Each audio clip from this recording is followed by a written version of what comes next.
अल्हम्दुलिल्लाहि रब्बिल आलमीन वल आकिबतु लिल मुत्तकीन वस्सलातु वस्सलामु अला सय्यिदिल अंबिया वल मुरसलीन अल्लाहुम्मा सल्लि अला मुहम्मद व अला आलि मुहम्मदिन। अस्सलामु अलैकुम व रहमतुल्लाहि व बरकातुहू। आज आप लोगों की खिदमत में रिज़्क़ के मुतल्लिक़ गुफ्तगू करते हैं कि जो भाई बहन ये कहता है कि मेरे पास कोई ऐसा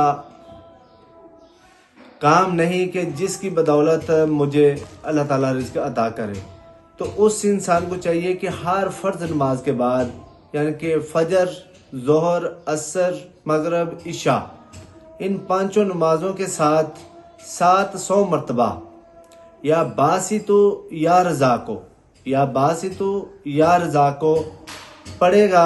इंशाअल्लाह चंद रोज़ के बाद अल्लाह रब्बुल इज़्ज़त गैबी मदद से आप लोगों को रिज़्क़ अता करेगा और अल्लाह रब्बुल इज़्ज़त आप लोगों पर रहम फरमाए कि जो भाई बहन इस वीडियो को देखकर दूसरों तक शेयर करे ताकि वो भी लोग इस वीडियो से फ़ायदा हासिल कर सकें और अमल कर सकें। अल्लाह रब्बुल इज़्ज़त जो भाई बहन इसको शेयर करे उसकी वो ज़रूरतें, वो हाजतें पूरी फरमाए कि जिसको वो चाहता है, जिस हाजत को वो चाहता है।